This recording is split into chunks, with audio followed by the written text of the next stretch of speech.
Si quieren, ya podemos dar inicio a la actividad. Voy a hacer una breve presentación para que nos conozcan.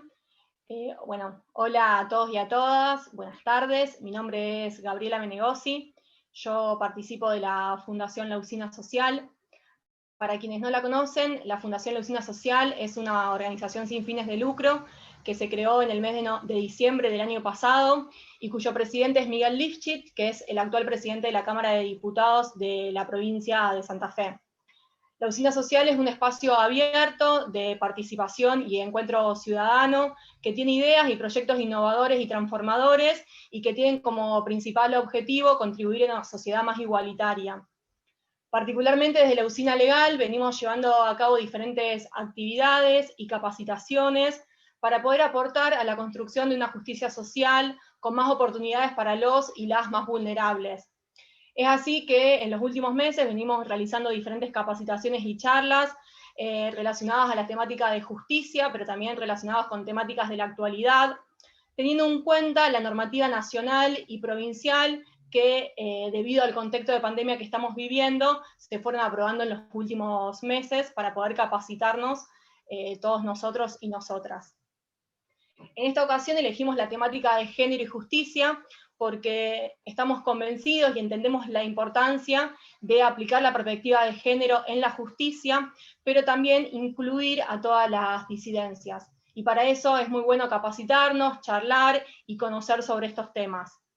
Todos los sectores de la sociedad en su conjunto, los tres poderes del Estado, también las instituciones públicas y privadas, tenemos que conocer y capacitarnos acerca de estas temáticas para poder garantizar mayores derechos, también para poder proteger y garantizar la protección de las víctimas de violencia de género para evitar su revictimización, y también, ¿por qué no?, repensar nuevos mecanismos de solución de conflictos.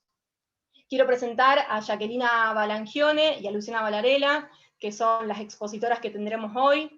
Jacquelina es defensora general del Servicio Público Provincial de la Defensa Penal de Santa Fe, y Luciana Valarela es fiscal de la Unidad de Violencia de Género de la Ciudad de Rosario, del Ministerio Público de la Acusación. Son grandes referentas en el Poder Judicial Provincial, así que agradecemos desde la Fundación profundamente su participación y su buena voluntad a la hora de convocarlas. Tampoco quiero dejar de agradecer a todos los y las participantes que están hoy presentes aquí en este conversatorio. Hay de diferentes localidades de la provincia de Santa Fe, así que gracias una vez más por poder confiar en nosotros y nosotras, y espero que puedan disfrutar de este conversatorio. Por último, quiero aclarar cómo va a ser el mecanismo de la actividad. En primer lugar, le vamos a ceder la palabra a las expositoras. Ellas tendrán unos minutos para exponer, y luego va a abrirse una etapa de preguntas que pueden dejar las consultas, dudas, preguntas, reflexiones en el chat, y las estaremos verbalizando a través de audios. Y por último vamos a hacer el sorteo de un libro que es este tratado, que es el Tratado de Géneros, Derechos y Justicia, de Marisa Herrera. Vamos a hacerlo de forma online y virtual a través de la opción compartir pantalla, para quienes hayan inscrito a través del formulario de Google y para quienes estén aquí presentes. Así que bueno, sin más preámbulos, muchísimas gracias a todos y a todas, y bueno, les cedo la palabra a Jacquelina Balangione. Gracias. Muchas gracias, Gaby, por la presentación. Muchísimas gracias a la Usina Social, organización que celebro, que me enteré desde un primer momento cuando la estaban armando, y realmente, bueno, viniendo de la mano de Miguel Lifchit y de Clara García, bueno, de mucha gente muy querida y muy comprometida con lo social, con la política santafesina. Realmente celebro que exista un espacio como este, donde estoy saludando amigas de distintos lugares de la provincia, de aquí de Santa Fe. Yo les hablo desde Santa Fe. Bueno, felicitar, agradecer la invitación, y voy a ir al grano, porque son pocos los minutos que tengo.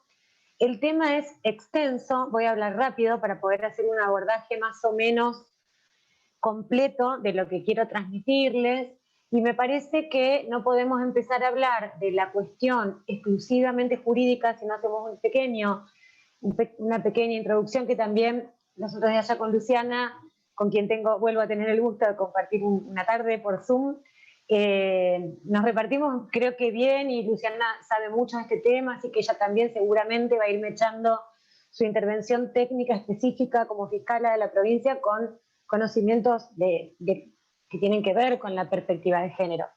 Yo solamente quiero hacer, ya que es la vinculación del tema del género, de la perspectiva de género con la justicia, quiero, como cabeza de uno de los pilares del sistema de justicia penal santafesino, que me toca lo que es lo organizacional también, el gobierno, de lo que es el organismo que actualmente me toca conducir, que es el Servicio Público de Defensa Penal, quiero hacer una mirada un poquito introspectiva y contarles a todos y a todas ustedes que la introducción de la perspectiva de género dentro de lo que son los poderes judiciales en la provincia de Santa Fe, tanto el Ministerio de la Acusación como el Servicio de la Defensa, estamos ubicados institucionalmente, por ahora, mientras no se modifique la Constitución provincial, dentro del Poder Judicial, por eso lo tengo que decir. Ya hace unos cuantos años se empezó a trabajar con el tema de la incorporación, de la introducción de la perspectiva de género a nivel institucional, no solamente en lo que es el reflejo en el producto de todo Poder Judicial, que son las sentencias. Nosotros ahora con los roles tan definidos en un sistema acusatorio, tenemos los fiscales, las fiscales por un lado, que tienen ese rol de la acusación, los defensores, las defensoras por el otro, en un rol muy marcado de la defensa, y los jueces en un lugar en el medio, imparcial e imparcial, pero son quienes tienen que emitir la sentencia que de pronto termina siendo el producto del trabajo de todos nosotros, de todas las personas que trabajamos dentro del Poder Judicial. Les decía, se empezó a querer introducir la perspectiva de género, pero no solamente en ese aspecto que tiene que ver con un aspecto de un producto jurídico, pero que conlleva previamente una lectura, una mirada, una interpretación de tipo social, sino también en lo que es la organización de nuestras instituciones. Y esto lo que hay que rescatar y recordarla a una persona muy preciada para mí, que creo que para todas las personas que integramos los poderes judiciales, y muchos ciudadanos y ciudadanas que han podido conocerla, una persona con un valor humano increíble, porque más que una jurista fue una humanista, que me refiero a la doctora Carmen Argibay.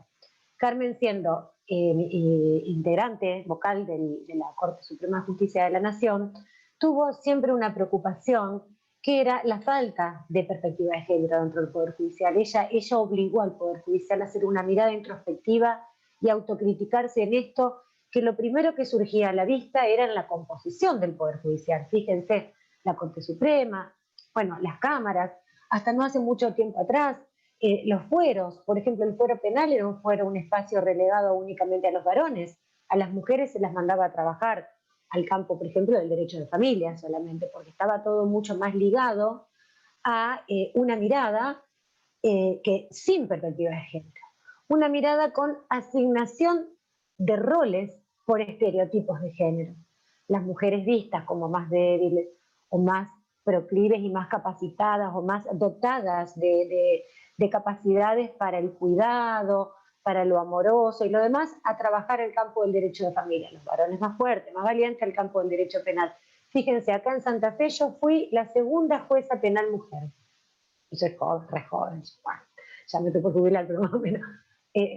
La segunda jueza, y en la Cámara, la primera, conjuntamente con mi compañera y amiga doctora Marta Feijó.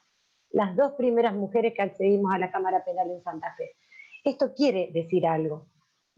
Entonces a Carmen lo que le preocupó en un primer momento fue trazar el mapa de género dentro del Poder Judicial, un mapa que reveló automáticamente y convalidó, acreditó, digamos, esta teoría del techo de cristal, que las mujeres tenemos un techo sobre nuestras cabezas que de pronto no se ve, pero que existe.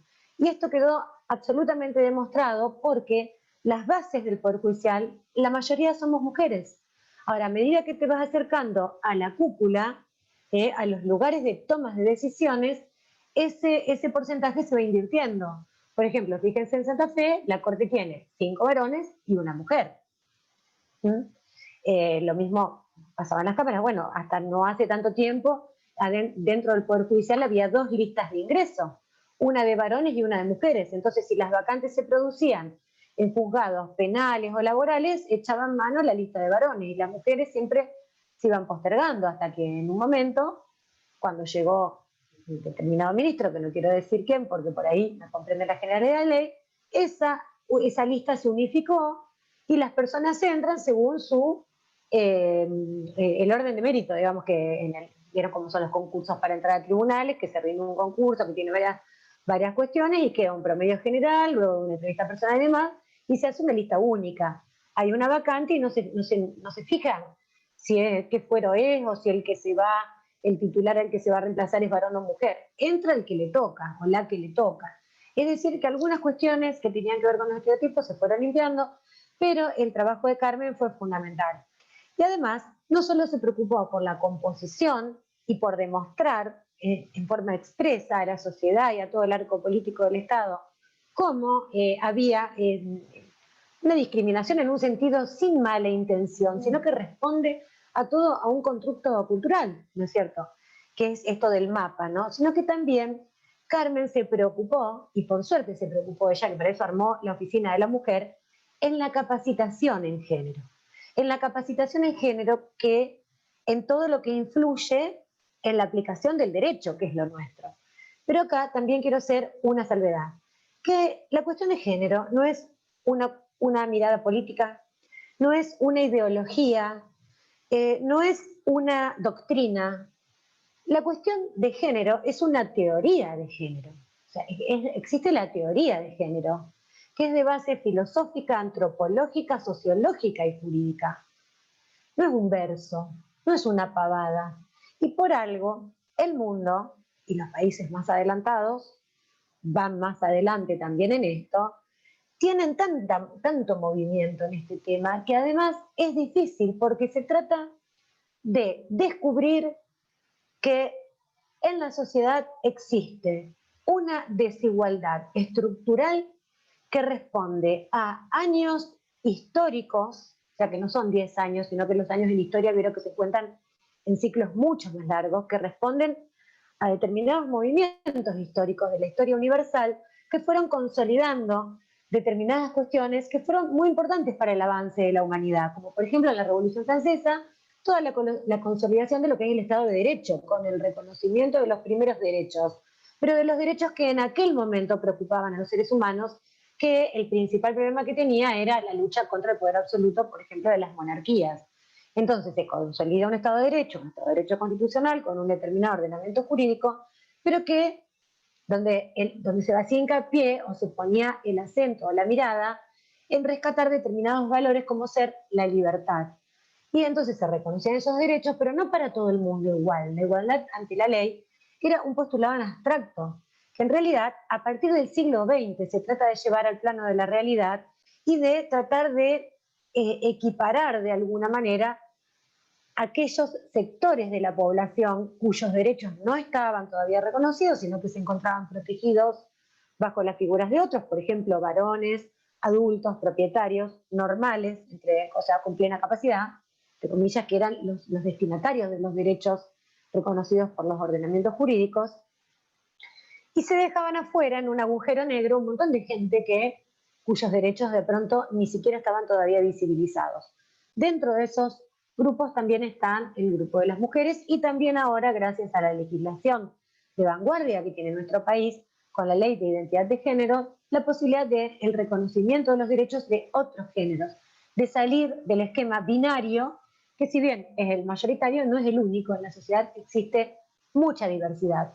Y las personas que estamos desempeñando nuestros cargos en el Estado tenemos la obligación de ser integradores, de poder concebir todas las realidades y todas las situaciones por las cuales pasan todos los integrantes de la comunidad. Nos gusten en lo personal o no nos gusten en lo personal. Tenemos una responsabilidad que es nada más y nada menos que la Constitución, que además, a partir del año 94, en su artículo 75, inciso 22, incorpora una serie de tratados de derechos humanos, de los cuales Argentina ya era parte, pero de esa manera queda en forma indubitable que son letra constitucional y ya nadie va a discutir cuál es la jerarquía de la ley ante una determinada situación. Dentro de ese conjunto de convenciones de derechos humanos se incorporó la CEDAW, que es la primera convención que pertenece a la ONU, es decir, al Sistema Universal de Derechos Humanos, que reconoce los derechos de la mujer desde el punto de vista de la discriminación. Es decir, lo que esa convención, que es la primera que tiene por objeto a las mujeres, a la inclusión de las mujeres, lo que trata de hacer CEDAW es evitar, eliminar todo tipo de discriminación contra la mujer. Esa convención forma parte de la letra de nuestra Constitución Nacional, que en el inciso siguiente del mismo artículo dice que el Estado argentino se obliga a realizar acciones afirmativas, acciones positivas para poder achicar la brecha en todos esos sectores que respondían, digamos, a determinados o que pertenecían a determinados grupos que quedaban afuera de este reconocimiento de derechos. Así, por ejemplo, niños, niñas y adolescentes, en cuanto a la incorporación de la Convención Internacional de los Derechos del Niño, la Convención contra la Tortura, la convención una de las últimas que se incluyó dentro del artículo 75, inciso 22, que es la inclusión de las personas con capacidades diferentes. Y así, determinados que, como ustedes ven, son grupos dentro del común de la sociedad cuyos derechos necesitan un reconocimiento expreso y que se ha logrado mediante la militancia en derechos humanos que esos determinados grupos han llevado adelante mediante el enarbolamiento de determinadas banderas, por ejemplo, las del feminismo. Lo mismo que hoy ya no podemos hablar del feminismo, sino de los feminismos, que han ido bifurcándose y tratando diferentes tipos de problemáticas e inquietudes y preocupaciones que tienen distintas personas que pertenecen a distintos grupos que no, una sola mirada de pronto no representa a todas. Vuelvo al tema de la introducción de la perspectiva de género al Poder Judicial y lo que a Carmen Argibay le preocupó, como les decía, por un lado el mapa y por otro lado la capacitación de la gente. Y digo de la gente porque no es solamente la capacitación de los jueces, sino la capacitación de todos los integrantes del Poder Judicial, porque, y en esto englobo también al Ministerio de Acusación y al Servicio Público de la Defensa, mientras estemos dentro del Poder Judicial, todos nos resumimos dentro de ese poder. El día que logremos ser extrapoder, bueno, tendremos esa otra cuota de la cual no estamos tan lejos porque tenemos autonomía, pero estamos dentro de este sector del Estado. A Carmen le preocupó mucho, notó una falta de capacitación, porque aparte de la falta de capacitación venía de la mano de la falta de visibilización de este problema. De la invisibilización absoluta se pasó a una visibilización en términos bastante importantes. En la actualidad, ya voy, si alcanzo, ya no sé cuántos minutos llevo, no importa, si no después me invitan otro día y se las sigo, chicos, chicas, de la oficina. Pero me parece importante referir esto para poder hacernos a la idea, porque esto mucha gente tiene resistencia, o muchos dicen, no, ya me tienen cansada con el tema de género, pero es muy importante, porque esto genera una inequidad estructural en la sociedad. Y a veces, por ejemplo, cuando dicen los diputados y las diputadas están votando y trabajando para la ley de equidad, ay, no, hay que llegar por mérito, porque ahora todo parece que tiene que ser por meritocracia. Hay que llegar por mérito, sí, por supuesto que hay que llegar por mérito. Nadie va a llegar porque sea mujer, porque pertenezca al sexo femenino. El tema es que estas obligaciones que en la Constitución, el Convencional Constituyente del 94 entendió en esa comisión, que fue la que más discusiones tuvo, la que más debate tuvo, que fue la de nuevos derechos y garantías, que fue la de donde surgió la aprobación, digamos, de esto, de incorporar adentro de la convención expresamente la letra de todas estas convenciones. Artículo seguido pone que el Estado argentino deberá hacer acciones afirmativas que siempre van a ser temporarias, porque van a ser hasta un determinado momento, hasta que la sociedad sea igualitaria.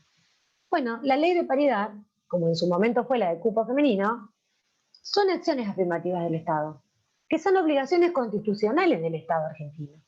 Así que, bueno, y les decía, está bien, no hay que criticarlo eso, porque tiene su razón. Quien no lo entienda tiene que leer un poquito derecho constitucional y ponerse a ver un poquito esa parte de la Constitución para así poder entenderlo.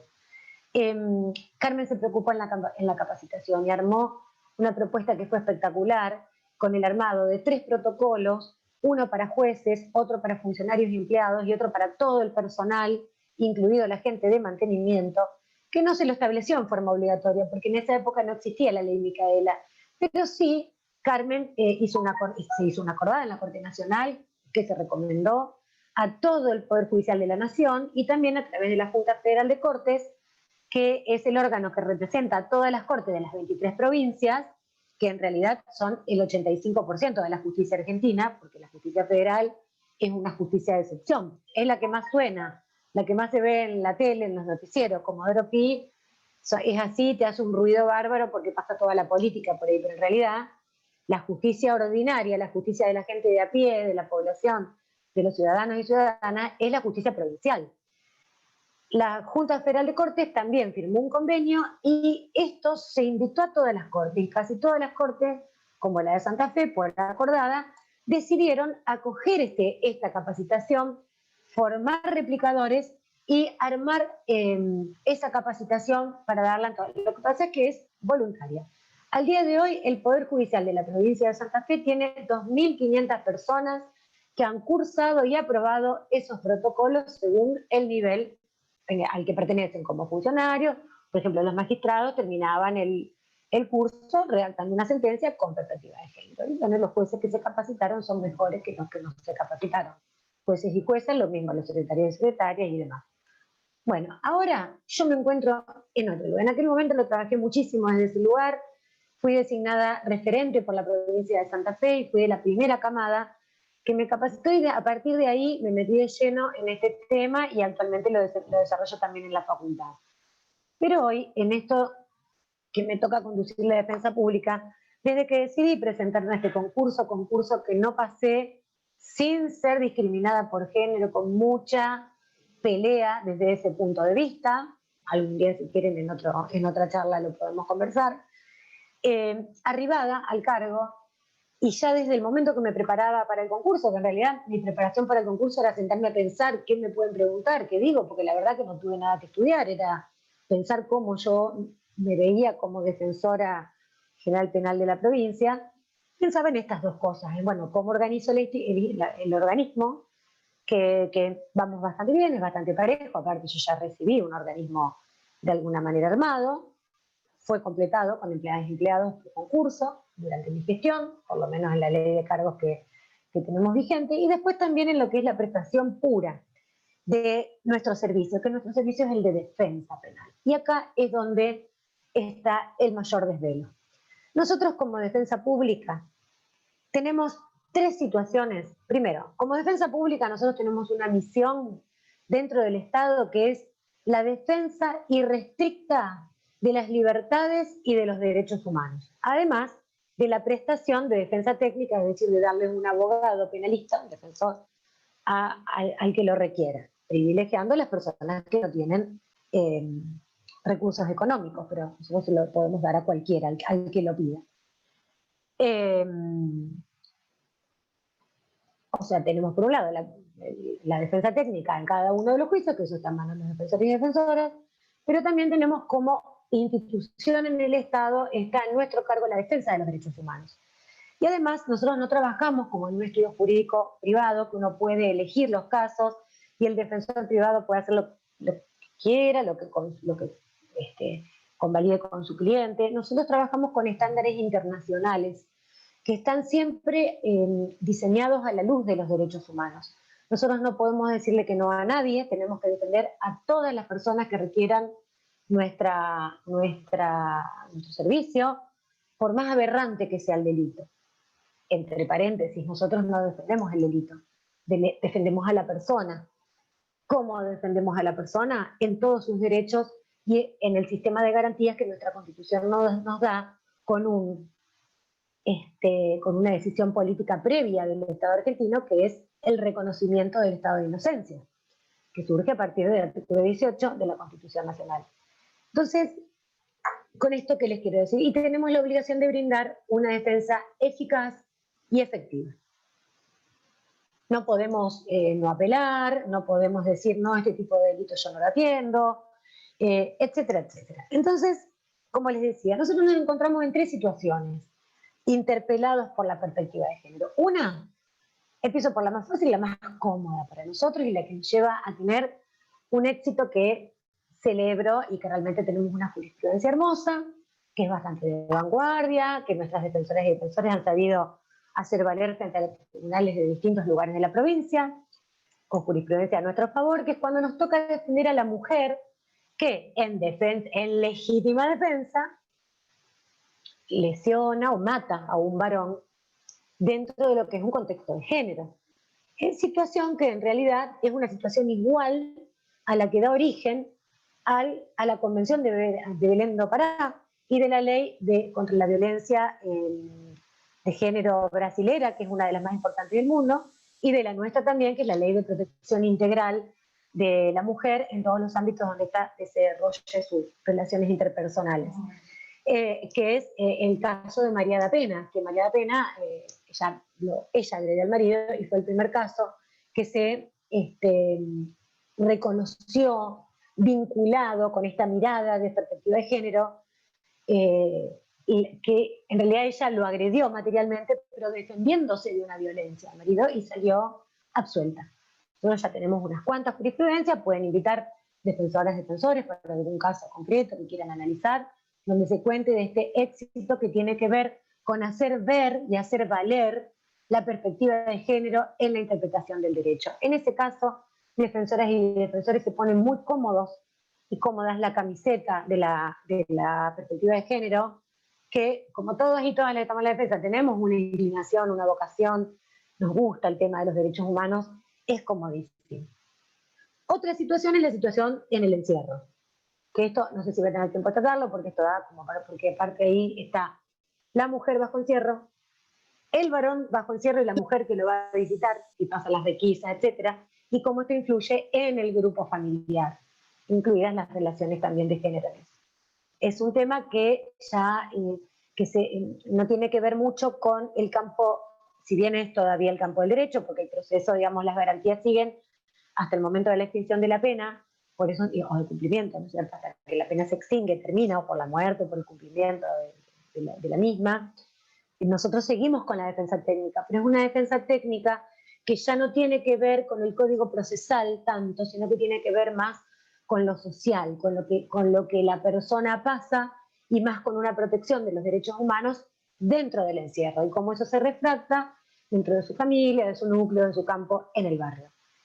El gran problema nuestro, no nuestro solo como defensores y defensoras, sino del sistema judicial, es cuando, el problema nuestro como defensores es cuando nos toca defender al varón agresor, al varón que mató en el femicidio, al varón que le pegó a la mujer, al varón que, no sé, o sea, por ejemplo, en la fiscalía, después Luciana lo va a explicar, ellos tienen bien dividido lo que son cuestiones puramente de género, de lo que tiene que ver con abusos sexuales, pero bueno, en realidad hay una mirada común, porque muchas niñas, niños también, pero abusados sexualmente y demás. Entonces, a nosotros por ahí nos encontramos en un sistema judicial que, a mi modo de ver, ¿no? Ustedes saben que yo, no sé, todos saben, yo ejercí la carrera de abogada 15 años, después ingresé al Poder Judicial, fui secretaria de menores, fui jueza de primera instancia penal y fui camarista penal. Es decir, que tengo todo un recorrido en donde apliqué el derecho y trabajé en esa función en muy variadas situaciones. De una invisibilización absoluta se pasó a una visibilización en donde por una serie de circunstancias que tienen que ver con lo social, con lo institucional, con cómo se ha reaccionado frente a determinados casos, frente a determinadas sentencias, por ejemplo, de jueces que carecían de perspectiva de género, se pasó a una respuesta que muchas veces encontramos en la defensa, una dificultad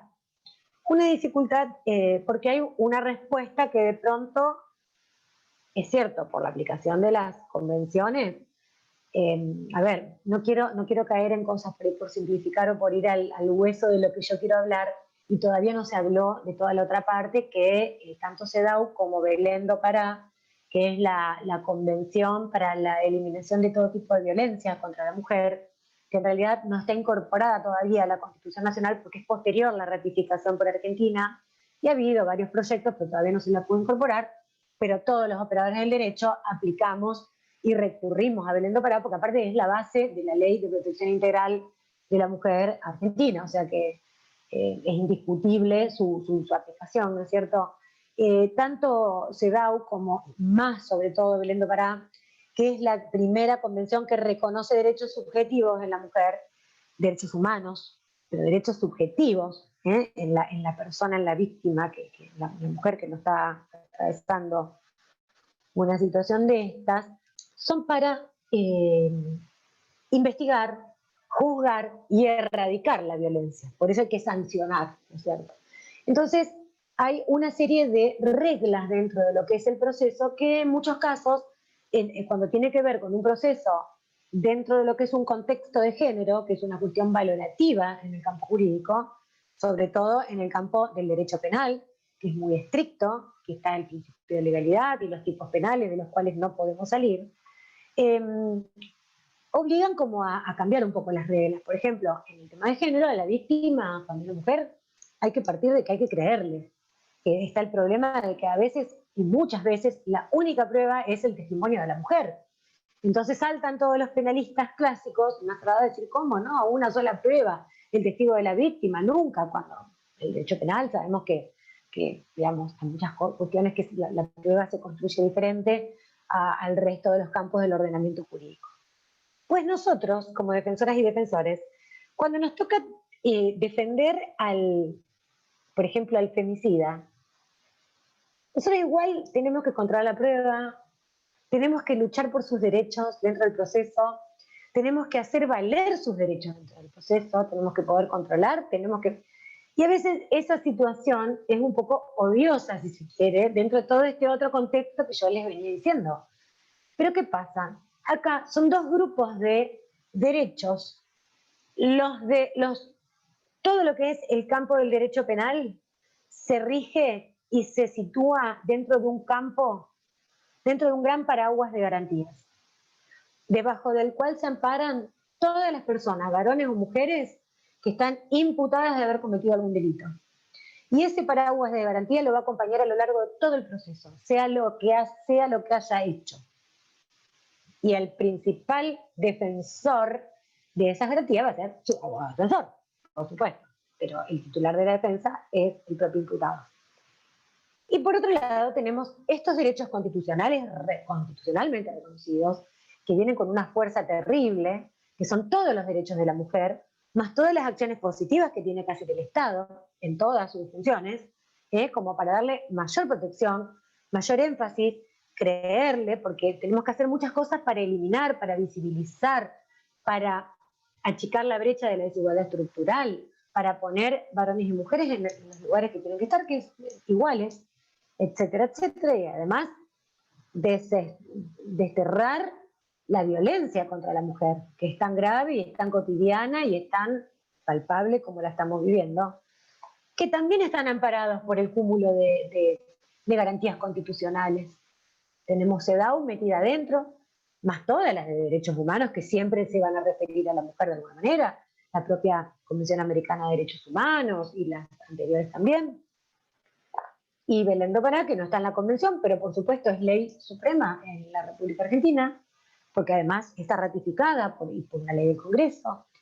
Entonces, son dos grupos de derechos protegidos constitucionalmente, que algunos dicen que se empujan, otros dicen que no hay que decir que se empujan, que hay tensión. Entonces, de hecho, bueno, llámenlo como quieran. El tema es que en la cancha se ven los pingos, perdonen lo coloquial de mi referencia como para ya cerrar con esto.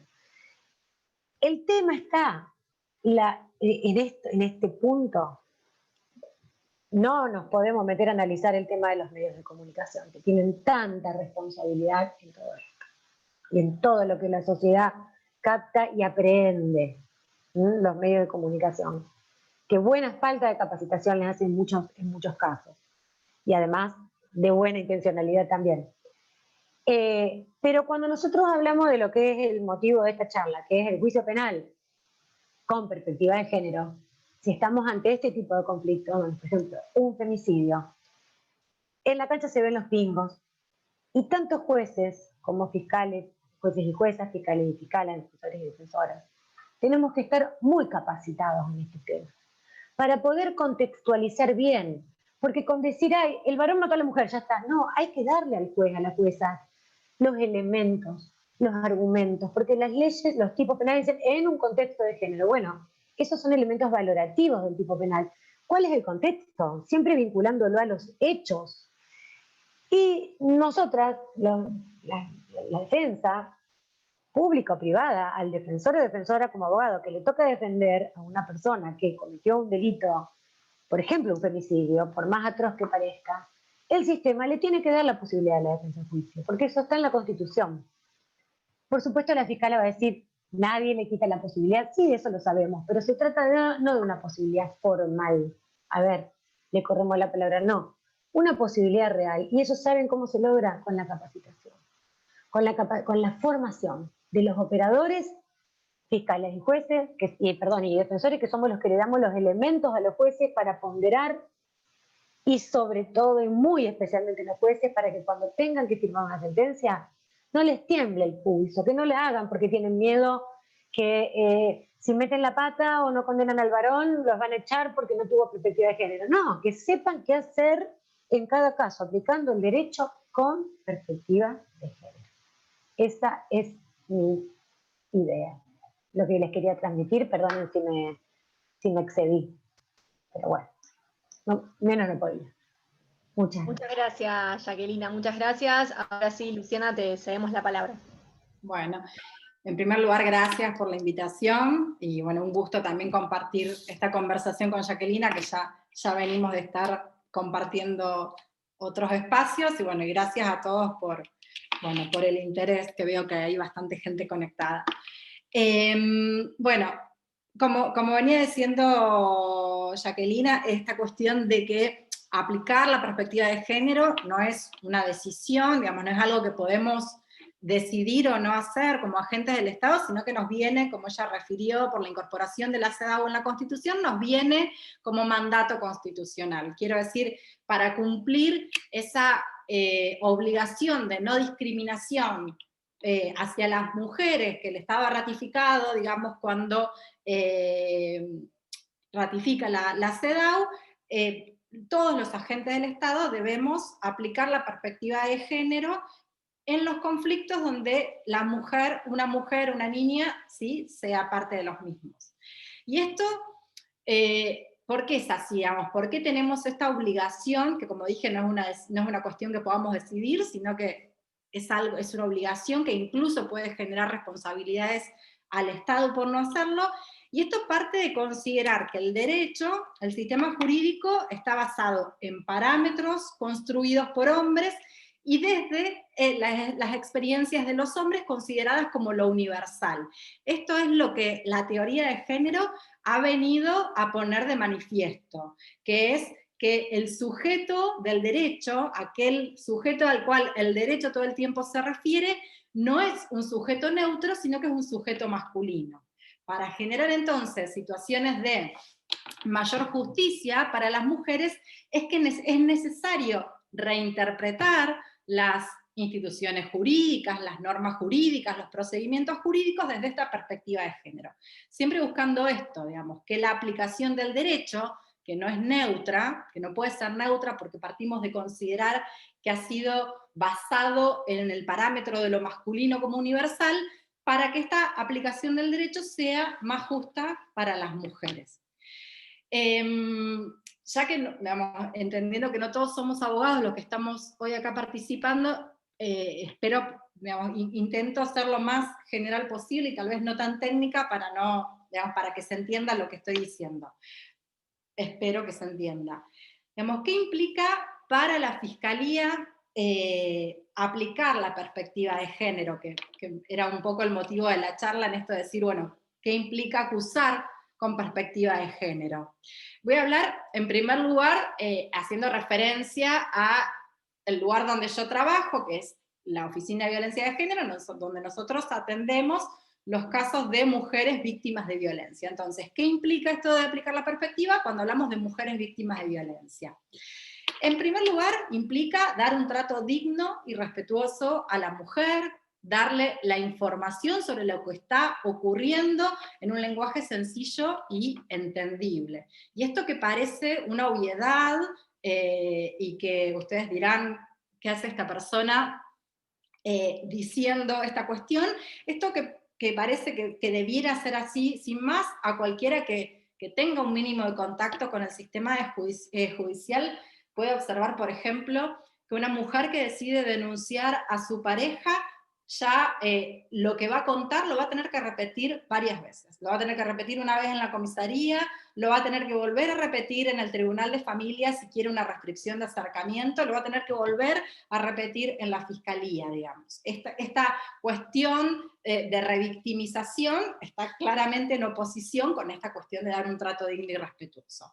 La mujer, por ejemplo, que decide tramitar una restricción de acercamiento, va a tener que ser ella la que se traslade con la orden hasta la comisaría del domicilio de su agresor para que sea notificado. Estas son todas cuestiones que debemos cambiar si atendemos a este mandato constitucional de abordar los casos con una perspectiva de género, lo que claramente implica no poner a la mujer en situaciones de revictimización. Esto es solamente para decir unos ejemplos, pero hay un montón de situaciones donde vamos a ver que a las mujeres se las somete, y de hecho el proceso que se inicia a partir de la denuncia está todo el tiempo lleno de obstáculos que parece que están puestos en orden a que la mujer desista de avanzar en el proceso penal. Estas son cuestiones que tenemos que revisar, que no todas dependen solamente del Poder Judicial, porque muchas tienen que ver con articulaciones con otras instituciones, pero que claramente contradicen este mandato constitucional. Otra cuestión que implica aplicar la perspectiva de género es no incurrir en prejuicios y estereotipos de género. Esto también, el sistema penal tiende a ser reproductor de estos estereotipos y prejuicios de género existentes en la sociedad. Tiende a ser reproductor de aquello que se espera de la mujer socialmente. Claro que la capacitación de los operadores del sistema está orientada justamente a desarmar estos estereotipos y a que esto no esté presente. Pero lo cierto es que la idea de cuál es la víctima ideal para el sistema penal está bastante presente. Solamente para dar algún ejemplo, pero por ejemplo, el sistema penal entiende que una buena víctima, una víctima que va a ser atendida y que va a ser escuchada y que se va a atender, debe ser una buena madre, ¿sí? Esto es reproducir un estereotipo presente en la sociedad. Con lo cual, por ejemplo, alguna situación donde haya habido una medida de niñez que quita a los niños a esta mujer, puede llegar a ser traído por alguno de los operadores del sistema de justicia como para desvirtuar el relato o la pretensión de la mujer, ¿sí? Lo mismo, muchas veces, nosotros siempre decimos, cuando uno va y denuncia un hecho de robo o de hurto, no te preguntan, ¿estás seguro que no lo perdiste? ¿Estás seguro que no lo dejaste en otro lugar? Bueno, en los casos de violencia de género, esto de no creer a la víctima, de pensar que está denunciando al marido por otro motivo, por venganza, por celos o para obtener algún tipo de beneficio económico, está muy presente. Este estereotipo de que la mujer utiliza la denuncia con otros fines. Bueno, la tarea de la Fiscalía es estar atenta a no incurrir en estas conductas que pueden llegar a ser prejuiciosas y reproductoras de estos mismos estereotipos de género. Otra cuestión que me parece importante, que tiene que ver con esto, es la necesidad de no expropiar el conflicto a la víctima, ¿sí? Suele pasar que las mujeres en el momento de denuncian, habilitan la intervención del Estado y luego pareciera que ya no pueden hacer más nada para que pare toda esa intervención del Estado, ¿sí? Muchas veces se las deja de escuchar, deja de ser importante su opinión y el proceso penal, el sistema judicial termina siendo avasallante en relación a esta mujer, deja de prestar atención a lo que ella quiere. En este sentido, entonces, es que yo les decía, un sistema, una fiscalía que funcione desde una perspectiva de género no debe expropiar el conflicto a la víctima, debe ejercer una escucha activa a la mujer y otorgarle una participación activa. Las mujeres cuando vienen a denunciar el hecho puntual o el hecho de género, violencia de género que quieran denunciar, en general denuncian ese hecho puntual y al mismo tiempo ponen al Estado en conocimiento de demandas que son muchísimas más complejas que ese hecho individual de lesiones o de amenazas. En general cuentan y refieren y hacen referencias a situaciones, por ejemplo, de consumo de su pareja, que no pueden solucionar nadie de la familia y que terminan generando situaciones de violencia o situaciones de no acuerdo en cuanto a las visitas, al régimen de alimentos, o a cuestiones que tienen que ver con la vivienda y que terminan generando situaciones conflictivas. Y además, las mujeres cuando denuncian, rara vez piden que lo que quieren es que la persona a la que están denunciando vaya presa. Generalmente nos van a decir, quiero vivir tranquila. Y esto, para cada mujer en particular, significa algo distinto. Una fiscalía que ejerza su función desde una manera feminista, lo que tiene que partir es de esta escucha activa a la mujer, de escuchar lo que esta mujer le está pidiendo, de otorgarle una participación activa y empezar a pensar respuestas concretas en relación a la situación particular de la mujer y que puedan tener un efecto concreto y efectivo en la vida de las partes. Sacando de lado los casos de cuando estemos hablando de una situación de riesgo de las mujeres, donde tal vez la respuesta de la fiscalía tenga que ir buscando la sanción de ese hecho, pero después, digamos, en la oficina donde yo trabajo, que no trabajo ni delitos sexuales ni femicidios, porque los aborda otra oficina, sí el tipo de delitos que nosotros trabajamos nos da la posibilidad de pensar respuestas que estén un poco más orientadas a la reparación integral, ¿sí? Que puedan atender a lo que estas mujeres están pidiendo y puedan generar respuestas que tengan un impacto positivo en la vida de las partes.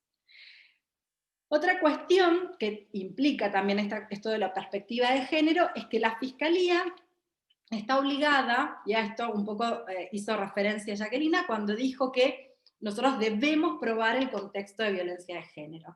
Y esto la Fiscalía se lo toma bastante en serio. De hecho, nosotros no solamente orientamos la investigación en pos de probar el hecho puntual que la mujer ha denunciado, sino también tenemos la obligación, y esto tiene que ver con realizar investigaciones diligentes, que es uno de los mandatos de la Convención de Belém do Pará, que se mencionó antes, estamos obligados también a probar el contexto en el que ese hecho ocurre. De hecho, no solamente lo probamos cuando ese componente de la violencia de género va a agravar la pena, como pasa en los casos de homicidios o de lesiones, sino también lo probamos en todos los hechos de género. Y esto también tiene que ver con un compromiso con la temática, en el sentido de que la Fiscalía no solamente busca la sanción del hecho concreto, sino también dar visibilidad a la problemática de género que ha sido desatendida hasta hace no mucho tiempo por parte del Poder Judicial. Entonces también hay un compromiso en el sentido de dar visibilidad a la problemática de género, de marcar la violencia de género como injusto, como delito, como algo que debe ser sancionado y mostrar también el compromiso en este sentido. Por último, asumir que la respuesta, para ser una respuesta feminista y desde una perspectiva de género, debe ser integral. Los casos de violencia de género son súper complejos. Pretender abarcarlos solamente desde el sistema penal es imposible. Por lo tanto, el trabajo de la Fiscalía siempre va a ser interdisciplinario, siempre va a ser articulado y coordinado con otras agencias del Estado, justamente para poder dar respuesta a estas demandas complejas que yo les contaba que las mujeres exponen en el momento de hacer la denuncia. Para terminar, y con esto redondear un poco y no ser tan extenso, y dar lugar también, que ahí veo que están haciendo varias preguntas, me interesaba también resaltar que la Fiscalía debe abordar los casos desde una perspectiva de género, no solamente cuando la mujer es víctima de un delito, sino también cuando es autora de un delito. Esto que pareciera que queda reservado para la defensa, yo entiendo que una fiscalía con perspectiva de género también tiene la obligación de hacerlo.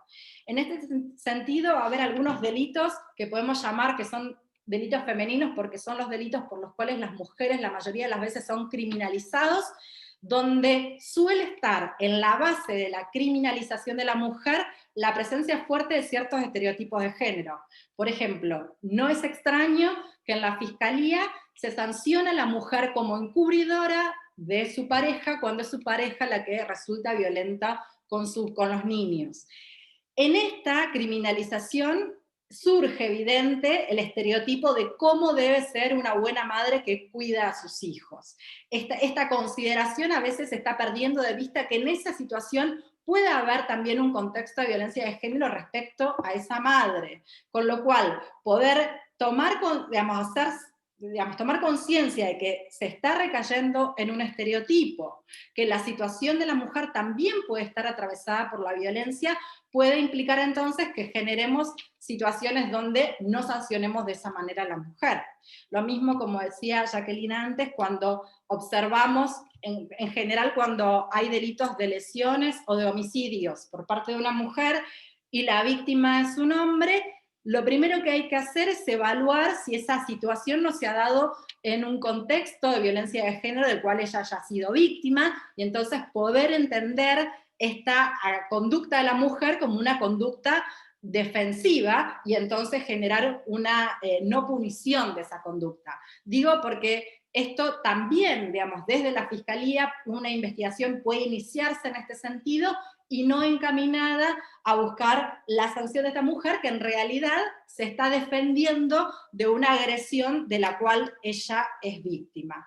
También podemos hacer la aplicación de esto en delitos, digamos, que tienen que ver con criminalidad organizada, como para evaluar también cuál es la posibilidad de decisión de esa mujer en cuanto a la toma de decisiones, pero bueno, tal vez me voy un poco ya del tema y me extiendo mucho, así que, bueno, lo cierro acá y, bueno, agradezco por la atención. Bueno, muchas gracias, Luciana. La verdad que dos exposiciones excelentes que nos dejan reflexiones para interpelarnos acerca de la perspectiva de género. Voy a leer algunas preguntas que fueron poniendo los y las participantes en el chat. Luciana pregunta, ¿ustedes creen que el sistema judicial da respuestas a los temas de violencia de género en los casos donde no hay muerte o lesiones graves? Es decir, si las herramientas como botón antipánico, medida de restricción de acercamiento, son suficientes o si el sistema penal se queda a mitad de camino en estos casos. Y la opinión que les merece las penas de los delitos sexuales o que tienen implicancia en temas de género si son adecuadas. Primero aclarar que, bueno, todas estas medidas, o sea, las medidas de restricción, el botón de pánico, no son medidas que sean otorgadas por la Fiscalía. Las restricciones de acercamiento las da el Tribunal de Familia, el botón de pánico en general lo gestiona la municipalidad, pero con articulación del Ministerio de Seguridad. Son medidas que son preventivas.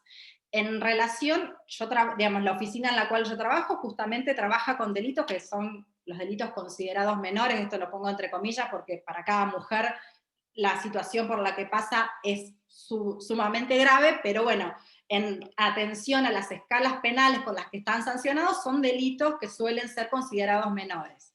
Y en realidad, bueno, es el trabajo diario que hacemos, y que en cada situación particular la respuesta será distinta atendiendo lo que a la situación de la mujer o el hecho denunciado. Lo distinto es cuando consideremos que hay una situación de riesgo, donde avancemos en buscar a sancionar a ese hombre, a ese agresor. Tenemos un montón de condenas que que se han ido generando en ese sentido. Y luego hay un montón de situaciones donde empezamos a generar otro tipo de respuestas que no necesariamente tiene que ver con la sanción, pero que no dejan de ser respuestas penales. Todos los casos tratan de ser atendidos en la fiscalía, digamos, no es cierto que no se atiendan. Yo quisiera agregar, la respuesta de Luciana fue muy buena y apuntada a los casos, pero con una mirada más macro, como para responder un poco, porque algunos hablan de gratuidad, otras si se da respuesta, etcétera. Yo creo que hay una cuestión que es sistémica, que es donde nosotros tenemos que mejorar. Primero, a mi modo de ver, la defensa no puede estar repartida como está ahora, la defensa civil por un lado, dentro de los pasillos de tribunales, con un viejo esquema, no estoy criticando, es una crítica objetiva, digamos, un viejo esquema donde la persona va y tiene un empleado, es decir, como era antes la defensa penal. Y una defensa penal que trabaja con estándares internacionales y demás. Dividida, una en cabeza del procurador de la Corte, otra en cabeza de un servicio que está afuera. Porque, ¿qué pasa? Los conflictos sociales son integrales. El derecho penal y todo el sistema de justicia penal intervenimos cuando los hechos ya sucedieron, cuando ya el delito se consumó. Entonces venimos nosotros detrás con el tema del juicio y de todo el proceso para llevar adelante un juicio justo, todo lo que manda la Constitución, para juzgar ese hecho. Pero cuando el sistema es integral, el derecho civil bien aplicado, con una intervención correcta y preventiva, que es como recién señalaba Luciana, las medidas de restricción las ponen los jueces de familia, por ejemplo. Salvo que, bueno, ya haya habido un caso penal, ¿no es cierto?, que ya esté interviniendo un juez penal, una jueza penal. Si la defensa es única, todo lo que es el campo del ordenamiento privado, que además hoy por hoy ya no es tan privado, porque desde el Código Civil y Comercial nuevo, aplicado a partir del año 2015, está atravesado por las convenciones y tratados de derechos humanos, por todo el plexo normativo de derechos humanos. Entonces, de alguna manera, lo público también entró adentro del campo del ordenamiento del Código Civil y Comercial. Ya no es como era antes, que era públicamente, era totalmente privado. Lo que pasaba dentro de la casa quedaba dentro de la casa. Ahora no. Entonces, todo lo que es la aplicación del derecho civil, que además no requiere judicialización en todos los casos, porque si las cuestiones civiles las podemos arreglar sin intervención del sistema judicial, mejor, porque llegamos a una solución genuina del conflicto dentro de nuestra casa, en nuestro grupo, muchas veces con la ayuda de la municipalidad, que como mencionó Luciana, es el órgano de intervención primaria ante los conflictos sociales. Muchas veces vamos a estar atajando lo que viene como una pelota de nieve y termina siendo una cuestión penal, con una muerte, con una lesión. No sé si me explico. Es decir, tener una mirada más integral, que la gente, las mujeres, los niños, los que pertenecen a los sectores más vulnerables o que atraviesan mayores situaciones de vulnerabilidad en la población, a veces están perdidos, no saben a dónde están golpeando, bueno, a lo mejor van a la oficina de Luciana y tienen, claro, ahí es muy emblemático porque ya estás en un centro de justicia penal y demás, ¿no? Pero ¿cuántas veces, Luciana, aunque está con la cabeza, decime, cuántas veces la gente uno le está dando una mano y no saben a dónde están? Porque muchas veces hay gente de muy bajos recursos económicos y por lo tanto también de bajos recursos intelectuales y de un montón de otras cosas. Entonces, lo que nosotros como organización estatal tenemos que hacer, en nuestro caso, sistema de justicia, tratar de simplificarle a la gente. Y muchas situaciones que empiezan siendo situaciones de violencia doméstica, no son todas judicializables. Muchas no tienen por qué judicializarse, hay que hacer una evaluación del riesgo y tener una intervención a priori, una intervención preventiva para evitar que ese conflicto crezca. Yo soy apuesto a, cuando por ahí hablan cuáles serían las alternativas.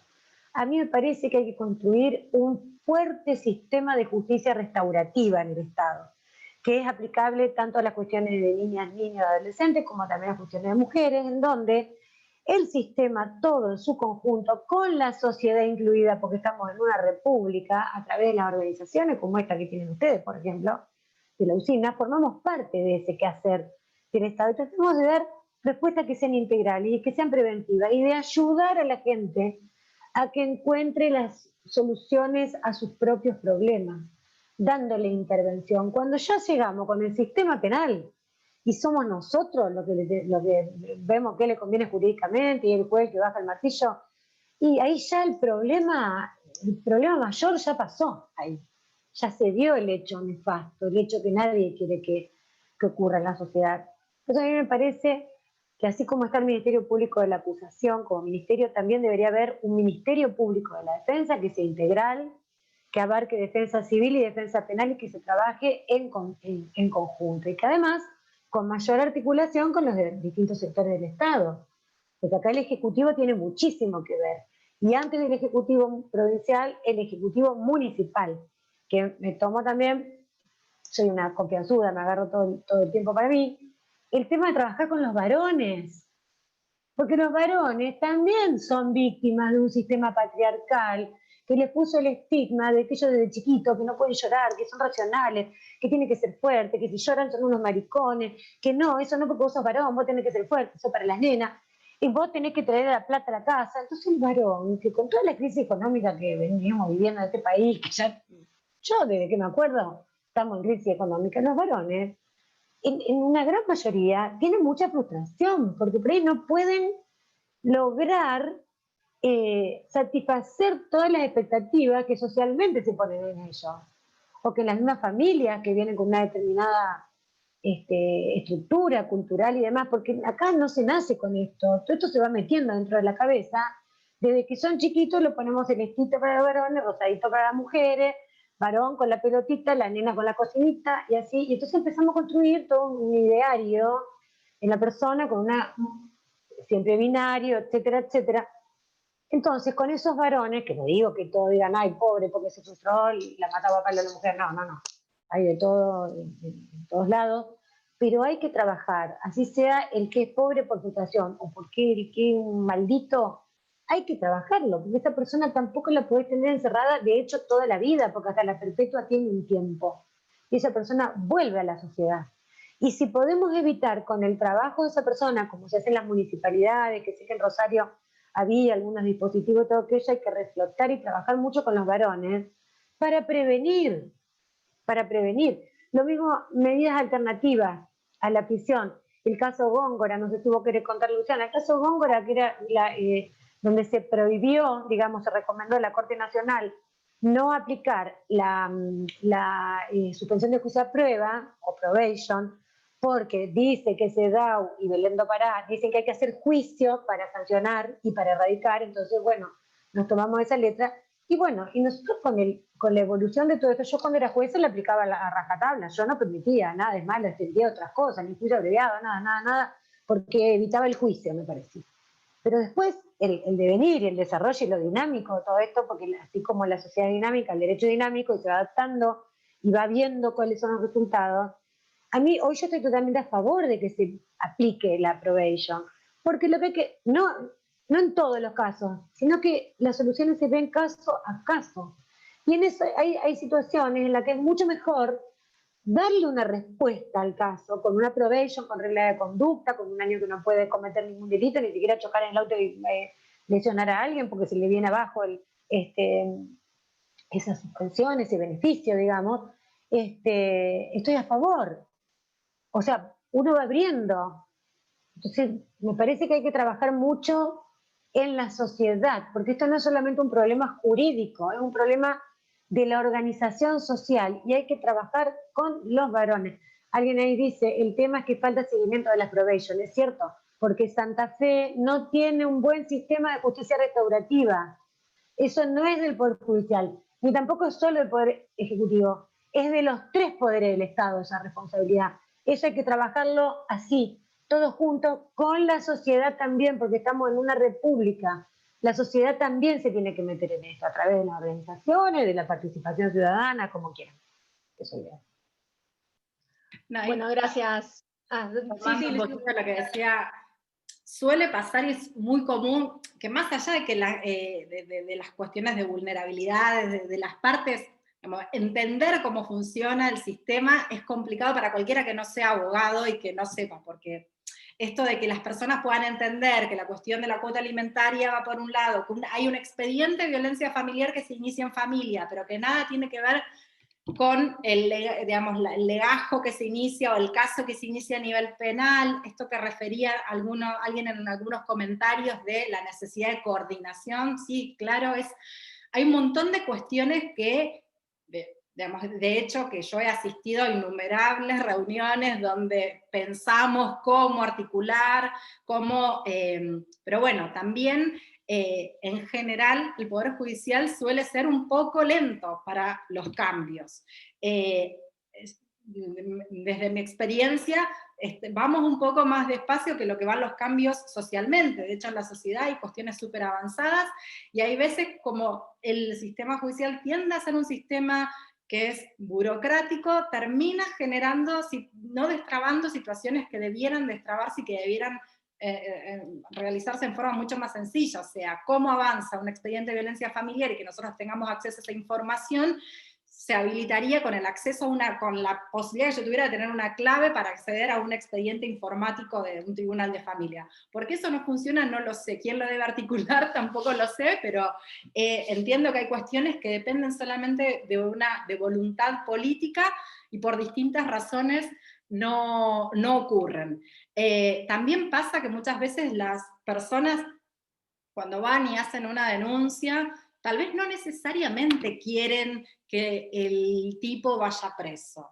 A veces hacen la denuncia como un pedido de intervención al Estado, digamos, necesitan que el Estado intervenga para que los ayude a solucionar algo, que no necesariamente es penal. Entonces también nosotros tenemos en la Fiscalía un montón de denuncias y de situaciones que en realidad no son conflictos penales, o donde las mujeres no quieren eso y sin embargo llegan a Fiscalía. También hay ciertas prácticas, digamos, de los distintos agentes del Estado que tienen que desarmarse a través de formación y de entender cuál es la función de la Fiscalía. Nada más. Buenísimo. Luciana, acá hay otra pregunta para vos, y dice si crees que la evolución del concepto de consentimiento en los delitos de violencia sexual sigue encontrando resistencia en los operadores del sistema, en lo relativo a pruebas, estereotipos, etc. Sí, claro que hay resistencia. Yo no trabajo específicamente en los delitos sexuales, porque los trabaja, digamos, si bien soy parte de la misma unidad, que es la unidad de delitos contra la integridad sexual, yo trabajo el resto de los delitos que no son delitos contra la integridad sexual. Sí entiendo, y por lo que veo del trabajo de mis compañeras, que como en todos los temas suele haber resistencias, o digamos, estereotipos también en estas referencias, en cuanto a cuánto la mujer, digamos, en general, la prueba suele ponerse en que la mujer demuestre que ella no consintió, en lugar de ponerse en demostrar cuánto el hombre forzó esa situación. Entonces, todas estas cuestiones entiendo que tienen que seguir siendo trabajadas. Es formación, es información de los operadores, para poder desarmar estas cuestiones estereotipadas y que terminan generando revictimizaciones para las mujeres y reproduciendo violencias también por parte del propio sistema. Buenísimo. Acá otra pregunta dice, ¿les parece que la justicia debería incorporar participación de profesionales con perspectiva de género de otras disciplinas, además del derecho, como por ejemplo psicología, sociología, ciencias sociales, etcétera? Sí, este es un tema que no puede escapar al tratamiento interdisciplinario. Y de hecho, bueno, desde el Poder Judicial, desde la Corte hay, así como se empezó en menores, después los juzgados de familia tienen, en el fuero penal es donde estamos más flojos. Por lo menos hablo por el Servicio de la Defensa, a mí me encantaría poder tener equipos técnicos, pero no tengo los cargos, los recursos materiales, digamos, como para poder tener esa gente. Sí, dentro de las personas contratadas tenemos trabajadores sociales, tenemos alguna psicóloga por ahí, por supuesto mucho menos de lo que necesitamos, pero sí, es insoslayable la mirada interdisciplinaria para todo este tipo de conflictos, no solamente para lo que atañe a género, sino también todo lo que sea familia, todo lo que sea menores, es decir, todo lo que lo que englobe personas en situación de vulnerabilidad y que llevan problemática social, obviamente. Buenísimo. Otra pregunta dice, para ambas expositoras, ¿cómo consideran debe ser el abordaje cuando el victimario, autor de violencia de género, es a su vez sujeto de protección jurídica especial, por ejemplo, adolescente? Bueno, está un poco ya respondido con lo que dijimos antes, el tema interdisciplinario y con la protección de los derechos de cada uno. Decimos, por ejemplo, un adolescente está incluido en lo que es la Convención Internacional de los Derechos del Niño, que a su vez te remite al artículo 19 de la Convención Americana de Derechos Humanos, que te dice que el niño es sujeto de protección especial. Pero por otro lado también tenés a las mujeres, que están protegidas por estas dos convenciones. Entonces, bueno, con buenos operadores jurídicos y con una mirada interdisciplinaria. Yo creo que lo que no hay que perder de norte nunca es tratar de buscar la solución del conflicto. Si ya estamos en el campo del derecho penal, estamos buscando la sanción o la exoneración de responsabilidad, digamos.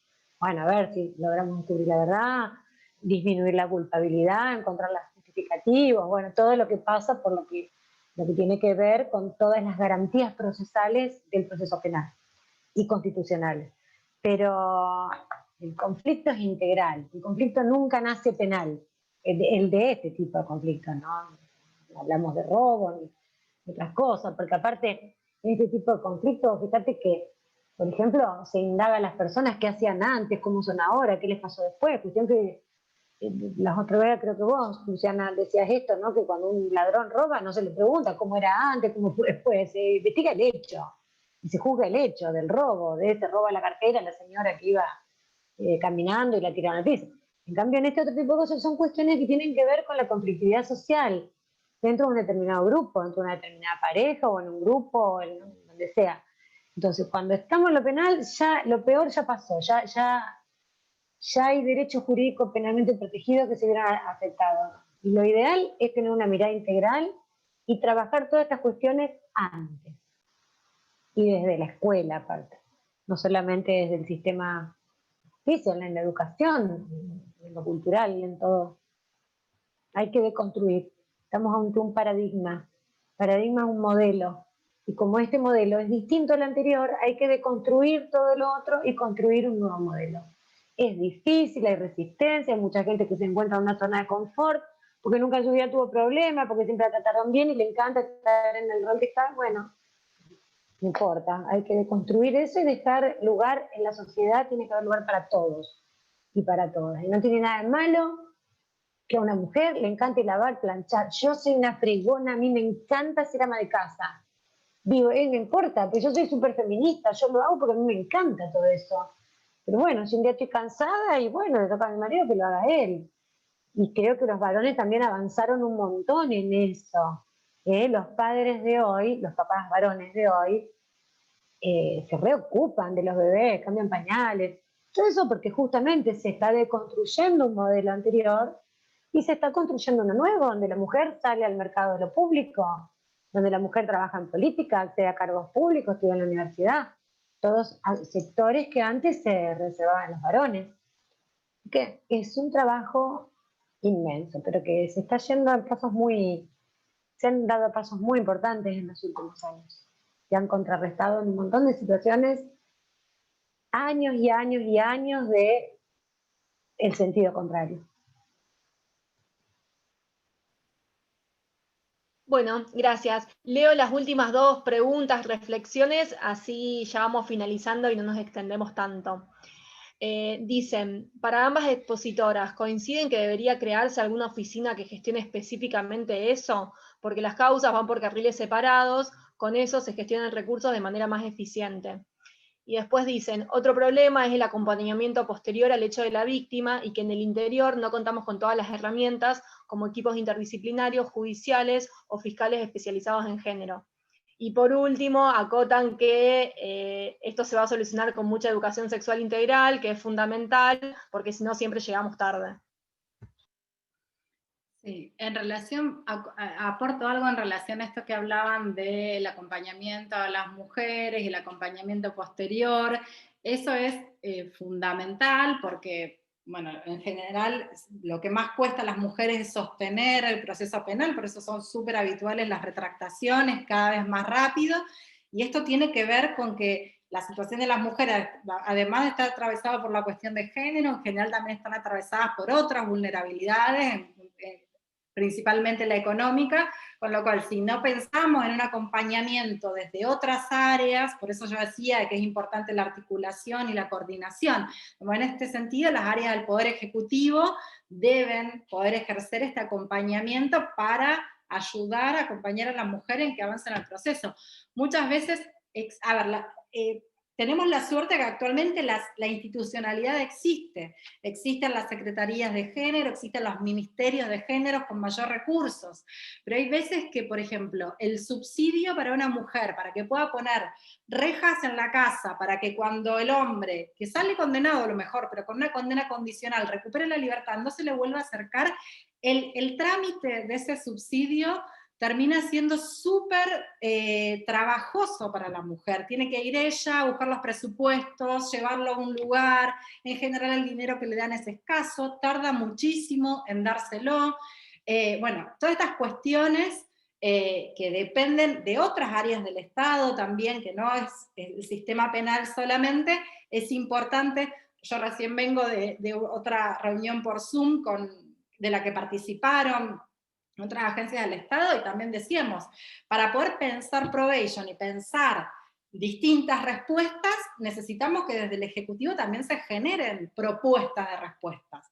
En Rosario la única que tenemos y que insistimos es el que hacen los abordajes de los hombres violentos, pero después no hay otras políticas públicas que puedan generar respuestas para aplicar probation. Entonces, digamos, es un trabajo que depende no solamente del sistema penal, sino también de las otras agencias del Estado, ¿no?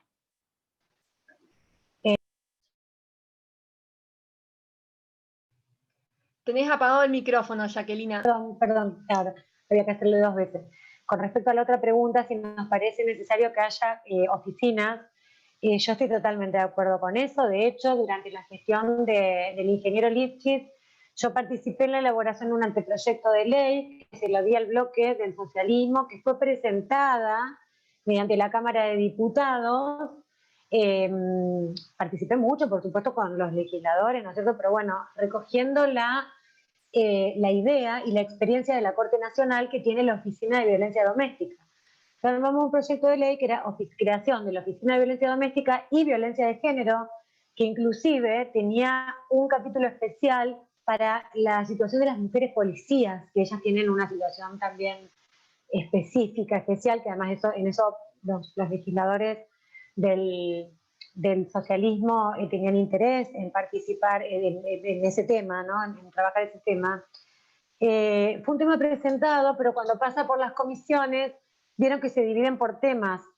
Entonces se escogió otro anteproyecto para trabajar, que era el anteproyecto del diputado Busato, que se vincula con otra pregunta que yo leí hoy, que era la creación de un cuerpo de abogadas y abogadas de género gratuito.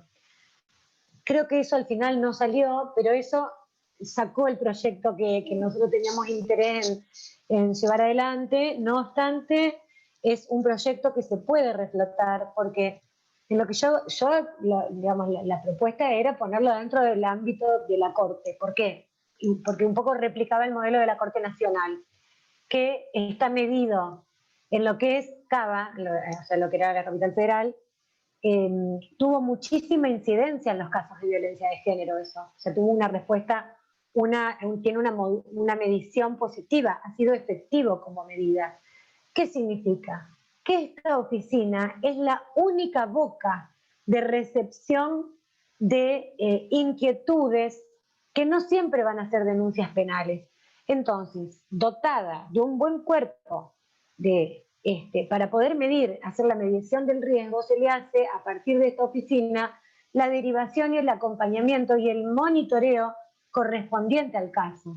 No es que, bueno, esto sí hay que judicializarlo, si lo mandamos a los fiscales, que le tomen la denuncia, no olvidamos. No, desde esa oficina seguir el caso, acompañar a la fiscalía, ver qué pasa. Muchas veces el gran porcentaje de los casos de las personas que de a pie vienen a consultar, porque no son solamente las mujeres, sino también, por ejemplo, los mayores adultos, cuando son maltratados, o chicos, adolescentes, ellos que tienen problemas familiares, de violencia familiar, empiezan a tocar timbres, hay muchas canillas abiertas y los recursos se esfuman, no rinden como deberían rendir.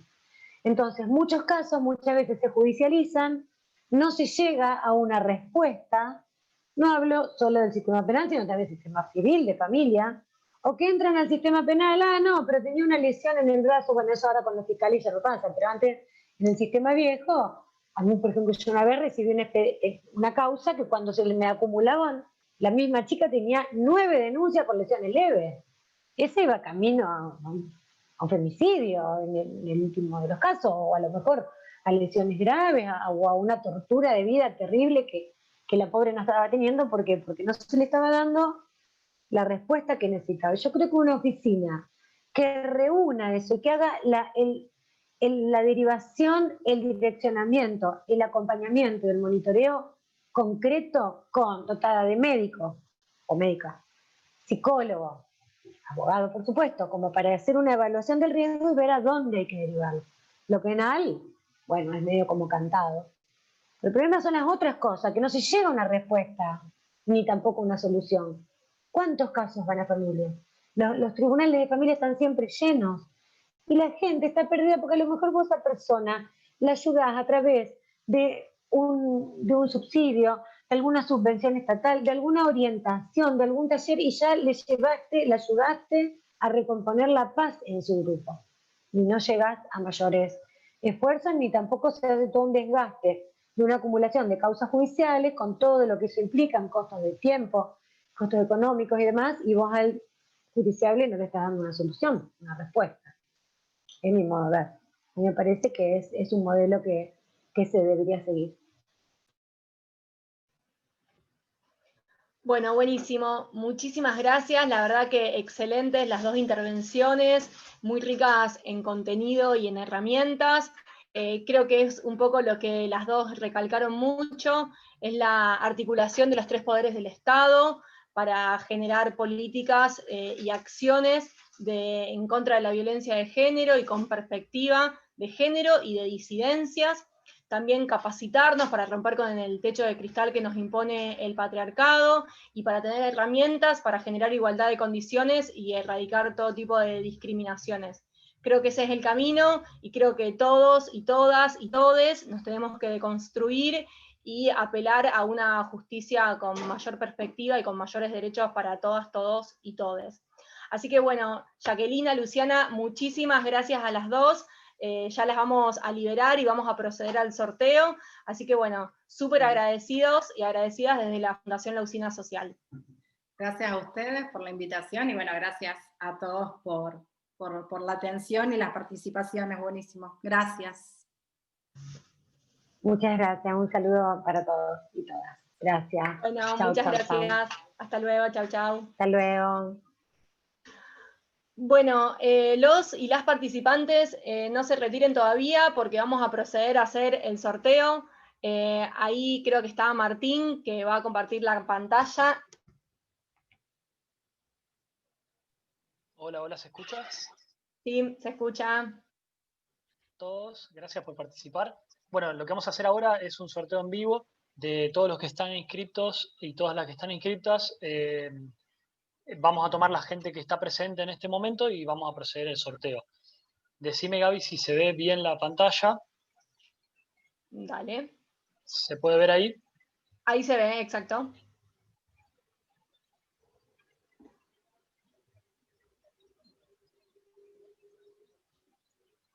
Bien.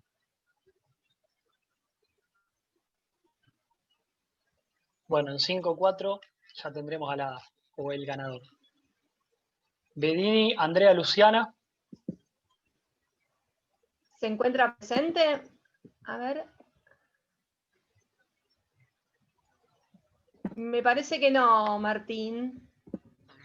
Porque hay otras Lucianas.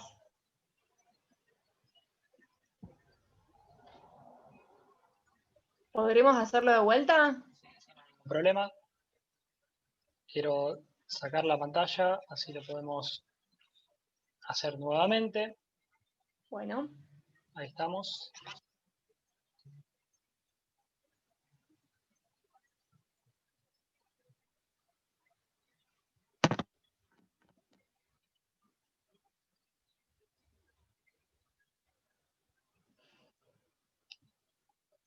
Bien.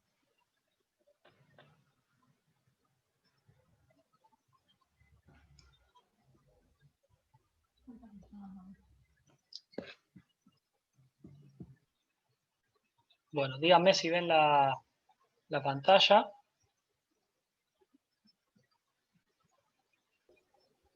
Por ahora no. A ver allí, ¿se ve? Ahí sí.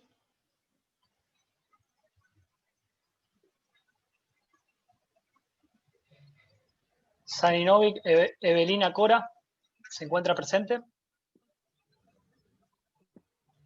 A ver, me fijo. Sí, ahí está.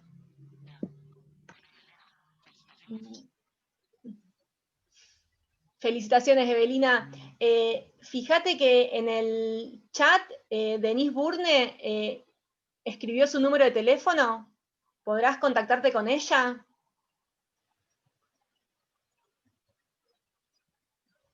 Y a través del WhatsApp, ahí estás. Bien. Hola, Evelina, ¿cómo estás? Podés encender el micrófono. Hola, se cortó, se me cortó. No Así hay que problema. no pude ver, parezco una loca todos los pelos. No pasa nada. Bueno, Evelina, te comento, nos vamos a estar contactando con vos para coordinar la entrega del libro. ¿Sos de la ciudad de Rosario? No, yo soy de Sanford. Ah, bueno. Bueno, entonces, si querés, ahora yo te contacto por el chat privado y te pido el número de teléfono, así coordinamos la entrega del libro, ¿dale? Dale, dale. Bueno, muchas gracias y felicitaciones. Gracias. No te vayas. No, no. Acá estoy.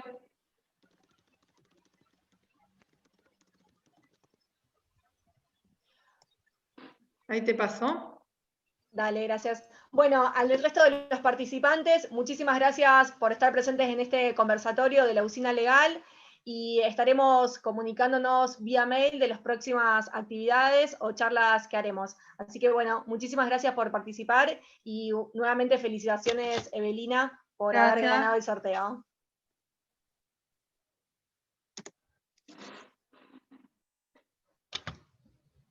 Hasta luego. Chao. Chao. Gracias.